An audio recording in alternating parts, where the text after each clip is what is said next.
लक्ष्मी तीर्था सरस्वती हरितोन्दुरता अज्ञानतिमिरान्धनां ज्ञानाञ्जनशलाकया चक्षुरुन्मीलितं येन तस्मै श्रीगुरवे नमः। परमपराचार्य गुरवे नमः। मंगलं भगवान् वीरो मंगलं गौतमो हरि मंगलं कुलकुंगां जयेन्द्रमस्तु मंगलम्। नमः समय साराय स्वानुभक्त्या चकासते चित्स्वभावाय भावाय सर्वान्तरचते।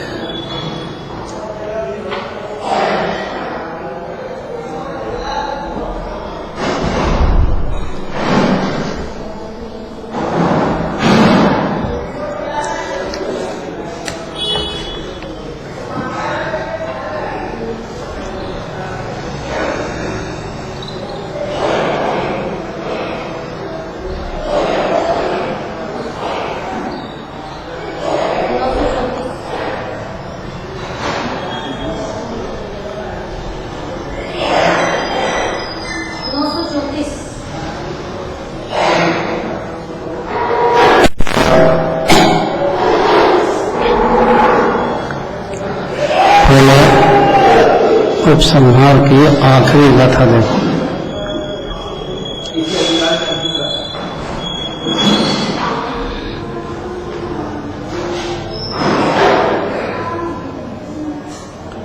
पढ़ो, गाथा पढ़ो।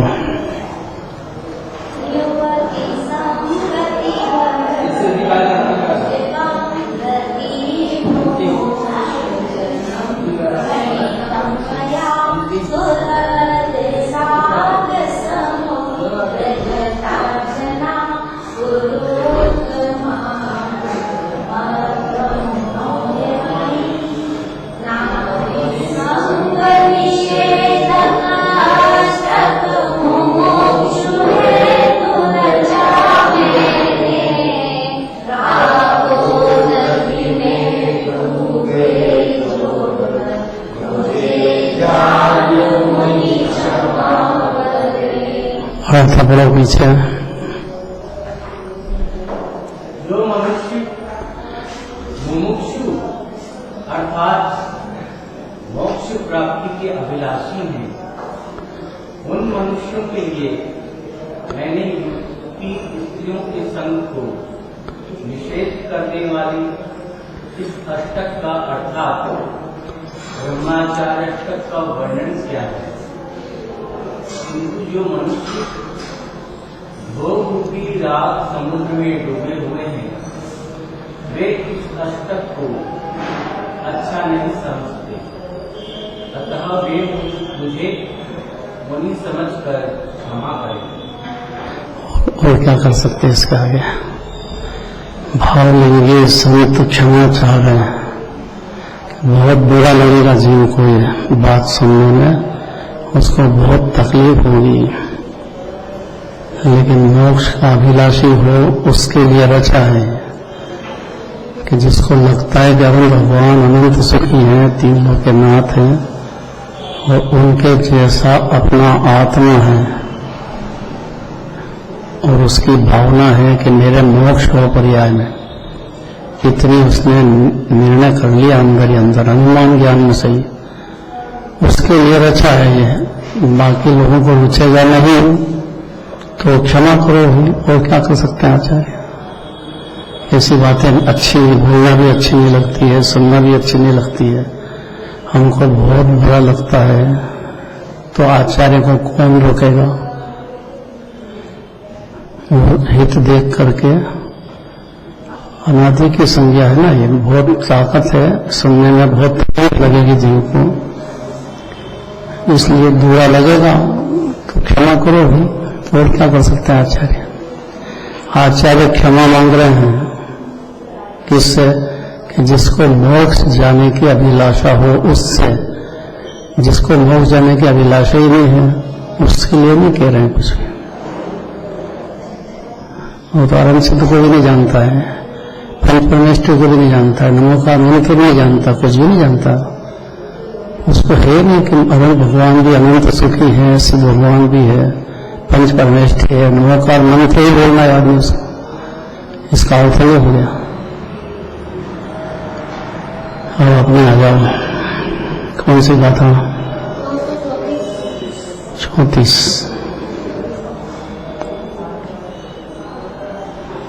कितनी बज गई और कितनी बज गई? 34, 35, 36, 37। ये तो बहुत है। ये चौथा है। बहुत ताकत लगेगी सुनने में, है? अब समझ जाओ, पढ़ दो भाई, पढ़ लो एक बार पीछे का भावार्थ पढ़ दो, रोटी नहीं खाएगी नहीं तो। ये छोड़ दिया वही शायद में सब बात आ गई, मुमुक्षु शब्द आ गया, इतना समझ जाना चाहिए, शब्द मलेच्छ नहीं होना चाहिए।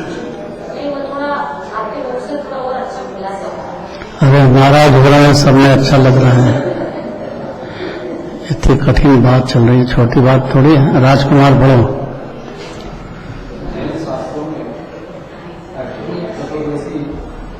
आदि पर्वों का बड़ा भारी महत्व माना गया है। जिन जिन भव्य जीवों ने इन पर्वों में यथायोग व्रतों का पालन किया, उनको अनेक प्रकार के उत्तमोत्तम फलों की प्राप्ति हुई है। अतः उत्तम फल के अभिलाषी सज्जन पुरुष इन पर्वों में भली भांति व्रतों का आचरण करते हैं।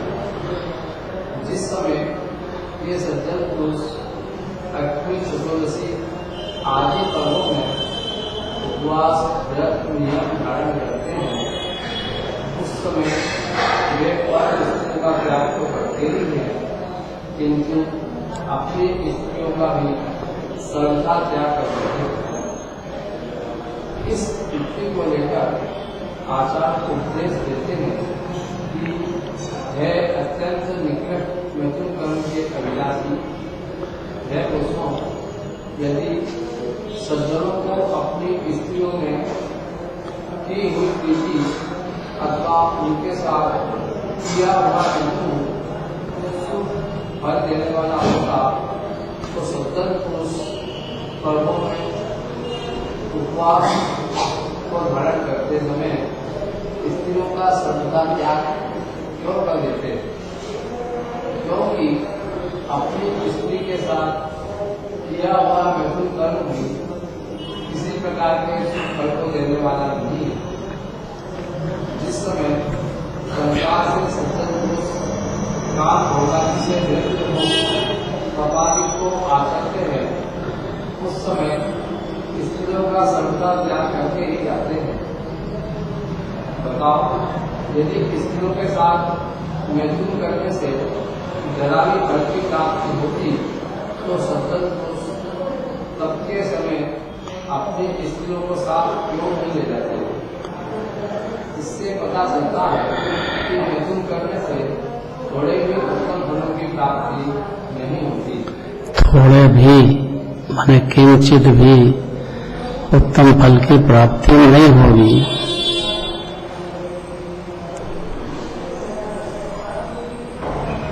अब 4934 विद्वान किसको कहते हैं? समझदार किसको कहते हैं? जो इशारे में समझ जाए। घोड़ा होता है वो जरा से में मारने से दौड़ लगा देता है, और गधा होता है वो कितने मारो तो भी आगे नहीं बढ़ता है, मार खाते ही जाता है। तो विद्वान किसको कहते हैं? कि थोड़े से सुख के लिए विद्वानों का मैथुन में आदर नहीं होता है। भूमिका है, भाव होता है, लेकिन उसका आदर नहीं होता है, उससे बचना चाहते हैं। और कम से कम अष्टमी चतुर्दशी या 10 लक्षण पर्व, अष्टानी का पर्व, उसमें तो बहुत ध्यान रखते ही है, तो विद्वान है।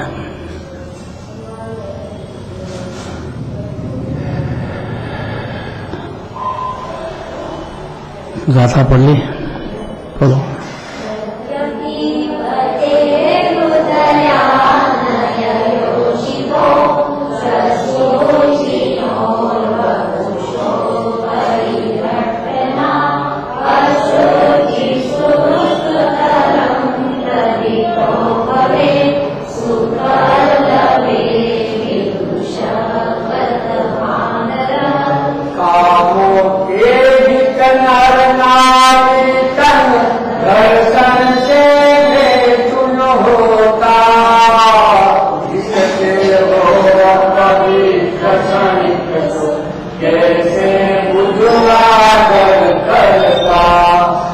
आदर करता मैंने मानता है, मान्यता की बात है। चारित्र की बात तो गुलिस्तान के हिसाब से बहुत लंबी चौड़ी है। अभी तो मान्यता पलटने से सम्यक दृष्टि ज्ञानी हो जाता है। कितना सरल, मानो तो सही। मानने में रत्नत्रय का जन्म होता है और जीव को शुद्धात्मा का अनुभव होता है। वो अपने को महापवित्र अनादि अनंत आनंद का कंद समझ जाता है। उसको निज आत्मा का प्रचुर संवेदन में मस्त होने का भाव पैदा हो जाता है। आत्मा उपादेय है, जिन्हें भगवान की बात उसके कानों तक भाव में पहुंच गई है, उसको विद्वान कहते हैं। सुन के सुना दो, इस कान से सुन के सुन लो, एक रूटीन नहीं है, ये रूटीन है जिंदगी।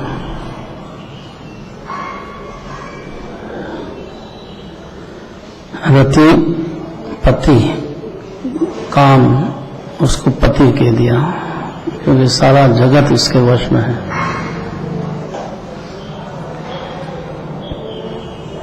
तो इसलिए रति पति काम के उदय से उत्पन्न काम भावना से अत्यंत पवित्र कैसा है शरीर। अत्यंत क्यों लगाया?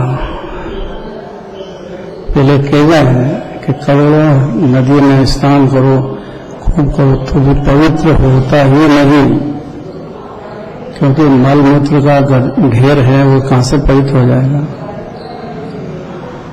अत्यंत इसलिए कहा कि रतिपति काम के उदय से उत्पन्न काम भावना से अत्यंत अपवित्र दो शरीरों का आपस में परिघट्टन अर्थात घिसना होता है।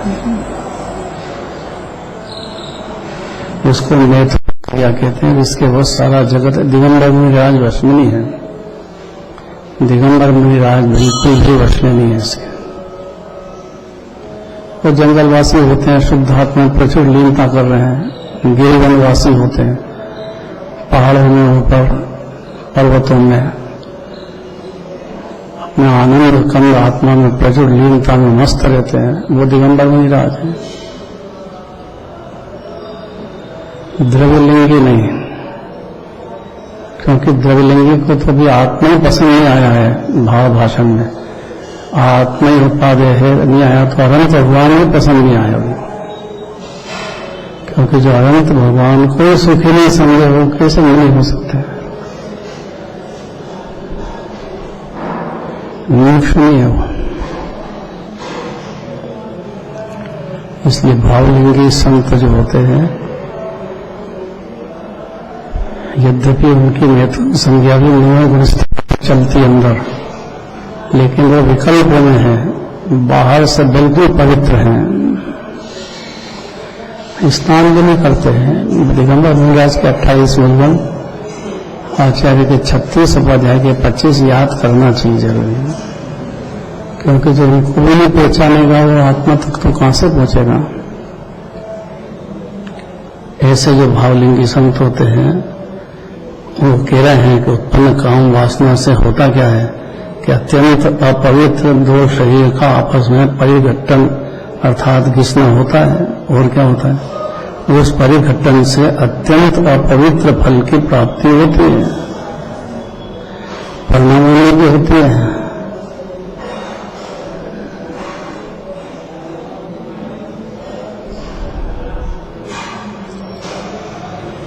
मैं शार्ट में समझ जाऊं। इसलिए थोड़े से सुख की प्राप्ति के लिए सुख की कल्पना है जीव को कि यही सुख है, अनादिकाल से है, ये सबसे कठिन संज्ञा है। अनादि से जीव इसीलिए सुख समझता आया है। 2 इंद्रिय, 3 इंद्रिय, 4 इंद्रिय, पंचेंद्रिय, अनादिकाल से यही चल रहा है, यही सुख है। बहुत पुरुषार्थ है ये सुनने में। उसने सुख देखा ही नहीं ना, अतीन्द्रिय सुख, शांति क्या होती है, तो क्या करे बेचारा। अज्ञान अंधकार में तो ऐसे ही हुआ। अत्यंत पवित्र फल की प्राप्ति होती, इसलिए थोड़े से सुख की प्राप्ति के लिए विद्वान लोग किसको कहते हैं कि उस नेत्र को कैसे आदर कर सकते हैं। अरे पर उनके होता तो है, लेकिन श्रद्धा में, ज्ञान में और अंश में, चारित्र में बिल्कुल भी आदर नहीं करते हैं। और जो कमजोरी है उसके लिए खेत खिला रहते हैं, तोड़ना चाहते हैं, इसलिए दिगंबर मुनिराज के दासानुदास बनते हैं, 4थे 5वें गुण स्थान वाले हैं। अर्थात कभी भी नहीं कर सकते, अर्थात अगर करते हैं श्रद्धा में, ज्ञान में, अंश में, चारित्र में, तो विद्वान नहीं है। आगे भावार्थ। अनिल जी भावार्थ बोलो। यह नियम है कि जैसा कारण होता है वैसा ही कार्य होता है। यदि कारण अच्छा हो तो उससे कार्य भी अच्छा ही उत्पन्न होता है, तथा यदि कारण खराब हो तो उससे कार्य भी खराब ही उत्पन्न होता हुआ देखने में होता है। लेकिन उस समय होता है जिस समय दो कामी स्त्री पुरुषों को काम की अति तीव्रता होती है। उस तीव्रता में दोनों के अत्यंत आपवित्र शरीरों का आपस में मिलाप होता है। यदि 2 आपवित्र शरीरों का मिलाप ही मैथुन की उत्पत्ति में कारण है तो उसका फल भी अपवित्र ही होता। इसलिए मैथुन से उत्पन्न हुए थोड़े सुख में विद्वान लोग कैसे आदर कर सकते हैं, अर्थात कभी भी नहीं कर सकते। और आदर करते हैं श्रद्धा में, ज्ञान में, तो विद्वान नहीं है। कल मेरी बात हुई कोल्हापुर, जो पंडित जी आ रहे हैं ना, उनका आया था कल। क्या विषय लो? हमने कहा भैया यहाँ बहुत विद्वान लोग बैठे हैं, इसलिए तो कि मैं थोड़ा करना नहीं का विस्तार करना चाहता हूँ। एक टाइम कर लो आप, अच्छा है, लेकिन ज्यादा तो द्रव्यानुयोग पे वजन देना। तो क्या करूं? तो अगर समाधि शतक लेने का मेरा भाव है, मेरा समाधि शतक तो बहुत कठिन पड़ेगा। योगेंद्र मुनिराज है, उन योगेंद्र मुनिराज तो पाप भाव का, पाप तो दुनिया कहती है, पुण्य भाव भी पाप है ऐसा कोई बिरला ही कहेगा। और ये बात जीव को सुनना जरूरी है, क्योंकि पुण्य के उपाधि बुद्धि तो अनादिकाल से ही उससे क्या हो, बाहर का स्वर्ग आदि हो जाए, उससे क्या कोई जन्म नहीं टूटता जीव, क्लेश बिल्ले भी खत्म नहीं होता पुण्य भाव से। ऐसी पृथ्वी का नाम ही तो सम्यक दर्शन है। ऐसा भरोसा तो आए जीव को कि सुख में शांति की खान तो अनंत भगवान से भगवान अपनी आत्मा में पूर्ण लीन है, इसलिए सुख है, आत्मा सुख की खान है। अब जिनराज की यही बात जीव के कान तक नहीं पहुंचेगी तो क्या होगा?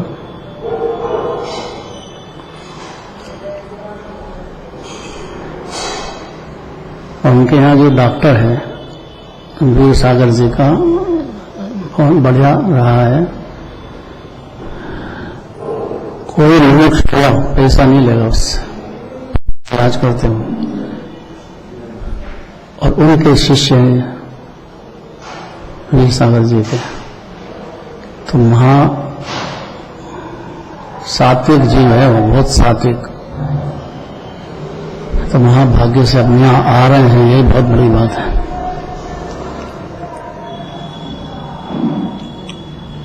क्यों कही ये बात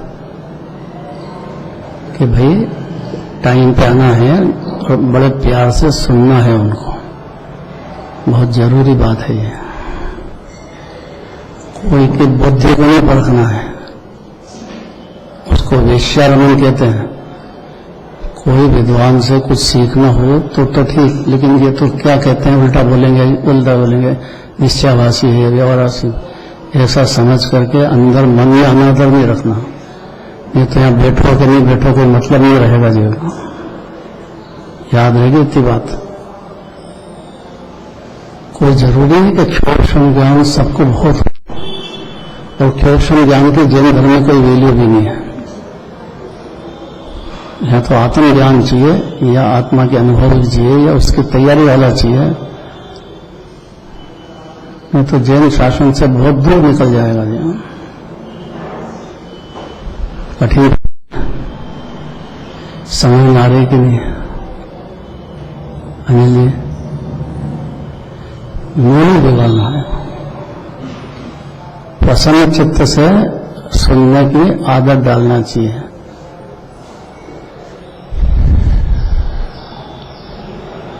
क्योंकि सारी समाज आएगी, लोग आएंगे सारे, मंदिर में जगह नहीं मिलेगी। ऐसे टाइम पे अगर अपन ने आदर से ये सुना है तो सब देखते हैं कि कैसे जीव सुनने वाले हैं, तो वो अच्छी बात नहीं है। क्या कहना चाहते हैं? नियम है ये तो हो गया, आखिरी 935 अब पढ़ना है। क्यों ऐसा हो रहा है जीव के अनादिकाल से, उसका कारण बताते हैं। काम संबंधी प्रीति चैतन्य के वेरी मोह के फैलाव के कारण है। एक तो दर्शन मोह है, सबसे बड़ा कारण तो मिथ्या दर्शन, देह, ये सबसे बड़ा कारण है संसार में भटकने का। देह जो है ही नहीं, और अनादिकाल से मान्यता ये चल रही है दर्शन मोह में कि देह में हूं तो मेरे स्त्री पुत्रादि धन संपत्ति मेरी है। ये सिंधी में अनादिकाल गया है जीव का, ये बहुत बड़ा वेरी है दर्शन मोह। तो इसके बाद चारित्र मोह भी वेरी है, पर वो तो ये खुद जीतेगा जीव, अपने ऊपर से उसकी ताकत बढ़ती जाएगी। दर्शन मोह में उसके चलते नहीं विचारेंगे। इसलिए कहना चाहते हैं आचार्य, ये क्यों हो गया काम संबंधी प्रीति जीव को अनादिकाल से, कि चैतन्य के फेरी मोह के फैलाव के कारण है। ये मोह क्या है? जहां देह अपनी नहीं तहां अपना कोई, लेकिन अपना मानते ही चला जाता है। घर संपत्ति ये तो प्रकट रूप से पर है, और परिवार के लोग बोलना जाए जोर से, घरवाली, बच्ची की बच्ची है, अरे अपने पेट में रखा, अपने इसको बड़ा करा, सब इतनी मेहनत करी, उसके लिए कितने पाप भाव किए, पर है क्या? हाँ ये तो पर ही पर है। परिजन लोग इतना नहीं समझने से दर्शन हो अनादि से फल फूल रहा है, और अनंत संसार भटकाता है जीव को। मानता ही नहीं, माना ही नहीं कि देह मेरी नहीं है। बोलने से थोड़ी मान लेता है क्या? मानते से आत्मा में बुद्धि प्रकट होती है जीव को, और तब उसको अपनी क्रिया के दोष दिखने लग जाते हैं। तो वो दूसरे के दोष क्यों देखे? उसको अपने दोष दिख रहे हैं, उसको दूर करने के लिए प्रयत्नशील होगा वो तो क्या कि ये काम भाव ही बड़ा भयंकर है। ज्ञानी होने के बाद भी काम के वशीभूत होकर जबरदस्त राग सहित अत्यंत अपवित्र मैथुन कर्म के होने पर कामी पुरुषों के शरीर में काम संबंधी प्रीति क्यों पैदा हुई कि चैतन्य के वेरी मोह इस आत्मा की उन्नति में दुश्मन के दर्शन मोह और चारित्र मोह है। इसके कारण से ये प्रीति हो रही है। सम्यक दर्शन होने के बाद भी अस्थिरता है, लेकिन प्रीति अंदर से नहीं है। ये बात ज्ञानी जानता है, अज्ञानी ये बात जानता नहीं बेचारा, तो डूब गया है दर्शन मोह में। क्या होता है राजकुमार दर्शन मोह?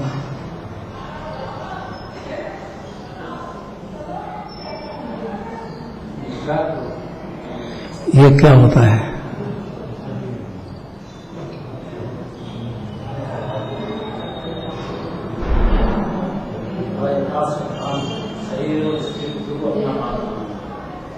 पहले राजकुमार का हो जाए फिर आपसे पूछते हैं। हैं? देह और प्राग को अपना मानना। किसको? देह और प्राग शरीर और घरवाली का तो अपना माने के नहीं आ रहा।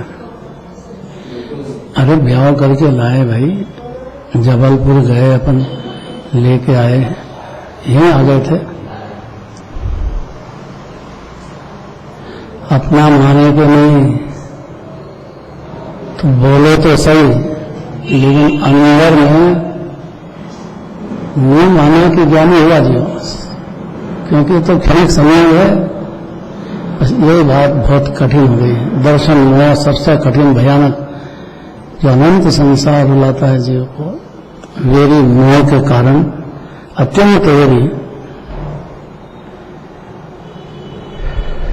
मोहनी कर्म की प्रबलता रहती है, तब तक आत्मा का वास्तविक चैतन्य स्वरूप प्रकट नहीं होता कि जो ज्ञान दर्शन सुख वीर का पिटारा है, अनादि अनंत आनंद का दरिया है, सिद्ध समान व्यवस्था है, तंदन आदि में मेरा चेतन बना, ऐसा समझ जाता है तो ज्ञानी हो जाता है। नहीं समझे तब तक दीवाना है देह का, परिवार का, पर का। इतने हैं सारा खेल। क्यों हो गया ऐसा? उल्टी मान्यता, क्योंकि जब तक आत्मा का वास्तविक चैतन्य स्वरूप प्रकट नहीं होता, और वो आत्मानुभूति पर ही प्रकट होता है, उसके पहले नहीं होता। विचार चल सकते हैं, सम्यक सम्यक हो जाए, या निश्चयवासी हो जाए, व्यवहाराभासी हो जाए, उभयाभासी हो जाए, ये सब विस्तार बहुत है मोक्ष मार्ग प्रकाशक में। इसलिए आखिरी में कह दिया कि देखो तत्व विचार की महिमा। 6 देव स्वतंत्र है, 7 तत्व स्वतंत्र है, देव दृष्टि से जीव परमात्मा है, पर्याय से तोलारागी दृष्टि है। ये तत्व की बातें हैं। ये जब तक भाव भाषण में विचार करो इस पर, और विचारित रह गया अनादिकाल से जीव से। जो विचार करेगा, कोई क्रियाकांड का काम नहीं इसमें। तत्व विचार करने वाला सम्यक दर्शन का अधिकारी होता है। दर्शन मुंह पर विजय प्राप्त कर लेगा। इस जन्म में करेगा, 2 जन्म बात करेगा, 10 जन्म बात करेगा, लेकिन सोचे ही नहीं। सारी बुद्धि व्यापार धंधा उधर लगाता पूरा परिवार में। तो जीवन में सुनने के बाद में विचार चलना चाहिए जी, अंतर में गंभीरता से। विचार ज्ञान की पर्याय है। ज्ञान में लग गया है अनादिकाल से, मिथ्या ज्ञान। इसलिए जब तक मोहनी कर्म की प्रबलता रहती है, तब तक आत्मा का वास्तविक चैतन्य स्वरूप प्रकट नहीं होता। जो क्योंकि चेतन है, जड़ नहीं है। जड़ चेतन का ही भेद ज्ञान नहीं होता उसको। जड़ ही समझता अपने को, उद्गल ही मानता है चेतन, मानता अचेतन। ऐसा भी हो सकता है। अब बोलो क्या कह रहे थे? नहीं कुछ बोल रहे थे, नहीं कुछ बोल तो रहे थे, अरे उछल रहे थे अंदर से।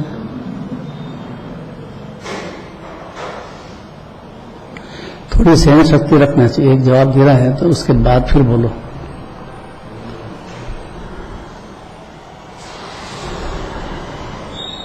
याद रहेगी इतनी बात, थोड़ा भी होश में होगा तो सुन लेगा ये बात। बैठा यहाँ है, मन कहाँ भग रहा है, टाइम देख रहे हैं, टाइम हो गया है, मेरे को भी दिख रहा है कि हो गया है।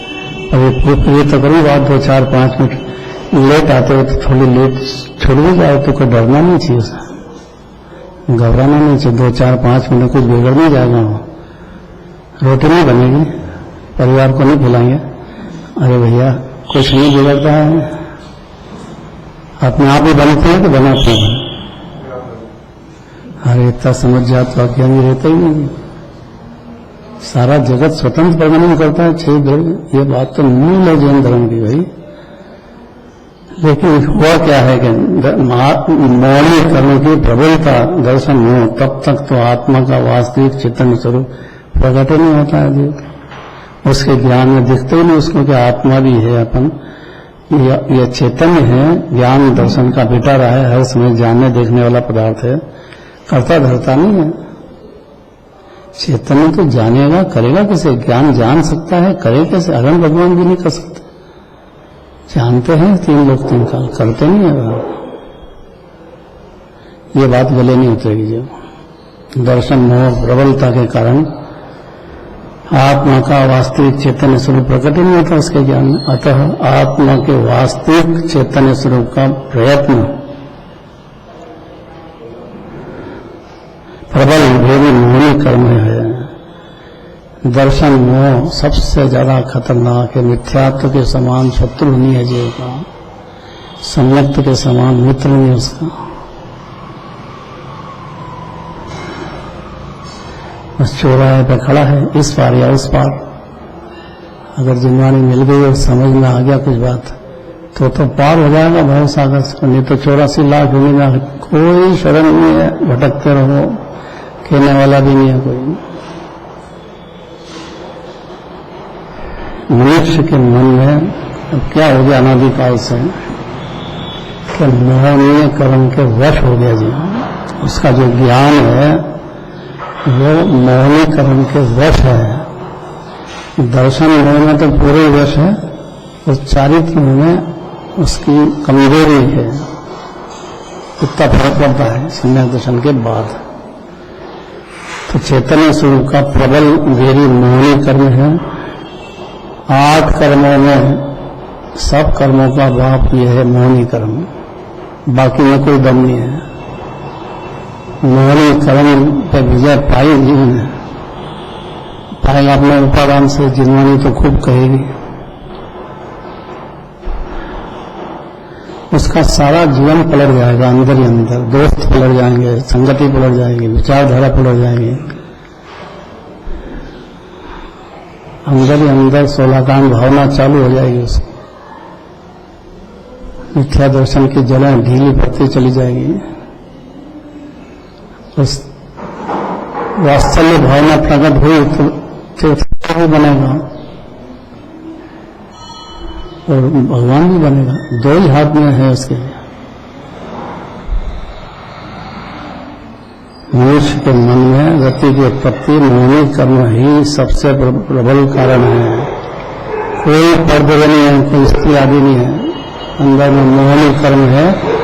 देह मोह की बुद्धि जाती नहीं जीव की, उसमें डूब जाने से प्रबल हो गया उसके वश। उस समय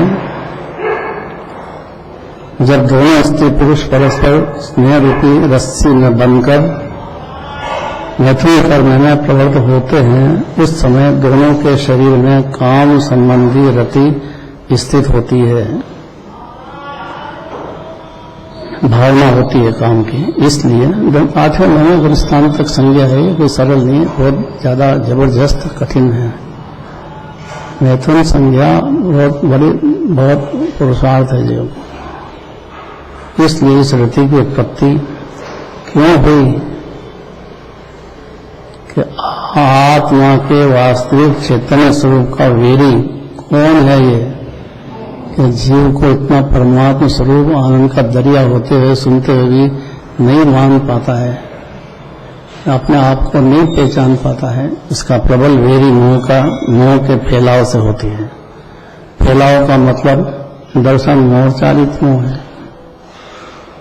जबरदस्त का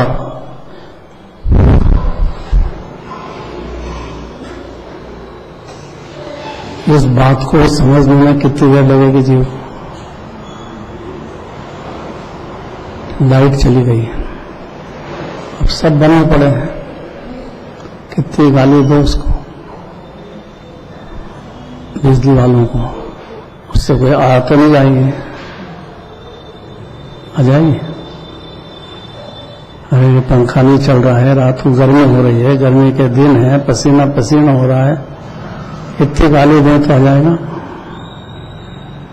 इसलिए कल्पने से कोई से कुछ नहीं होगा। जैसे जीव का ज्ञान जगा, विराग भगा, स्वभाव जगा तो विभाव फटा, उसी क्षण फट जाएंगे पुण्य का बाहर अलग के अलग। क्यों नहीं हुआ कि प्रबल मोहनी कर्म के वश है जीव। इसलिए आत्मा के वास्तविक स्वरूप कैसा है आत्मा, जो जिनराज दिव्यधनी में कहते हैं, उससे चैतन्य स्वरूप का वेरी क्यों नहीं समझ पाता है जीव? क्योंकि उसके चैतन्य स्वरूप आत्मा का वेरी कोई है तो मोह है, दर्शन मोह खास तरह से चैतन्य के मोह के फैलाव से होती है। यही कारण है कि आत्मा के वास्तविक स्वरूप से सर्वथा हटाने वाली, बस ये आखिरी लाइन है, देखो 5-7 मिनट ज्यादा हो गए, क्या करें? चलेगा कि नहीं? चल जाएगा ना। वजू समझी ही रहे, बस 16 कांड भावना भी है, ले साथ में 10 धर्म शुरू हो जाएंगे, 2 दिन बचे हैं बस। क्योंकि धर्म 16 कांड भावना में ये तो पुण्य है, धर्म तो 10 धर्म उत्तम क्षमा मार्दव आगे बड़े बड़े स्तर पे हैं, या क्रोध मान माया लोग आदि जो परिणति में डस रहे हैं हर क्षण जीव को। मूल बात तो धर्म की यही है, फैलाव के कारण। यही कारण है कि आत्मा के वास्तविक स्वरूप से सर्वथा हटाने वाली इस रति का विद्वान लोग निषेध करते हैं, और निषेध करे तो ही विद्वान है। शर्म करे, उसको बोलने में शर्म लगे, आचार्य कह रहे हैं फिर भी बोलने में डर लगे, कोई नाराज हो जाएंगे, आपस में लड़ाई झगड़े हो जाएंगे, घर बिगड़ जाएगा, इसे डरने का काम नहीं है। दिगंबर मुनिराज के वचन पाए जाते हैं, संकोच नहीं किए जाते हैं। इसमें हित ही हित छिपा हुआ है जीव का। आगे चलेगी अब कल संयम रूपी वृक्ष का खंडन करने में मैथुन तीक्ष्ण कुठार के समान है। फिर कहेंगे कल जोरदार बात।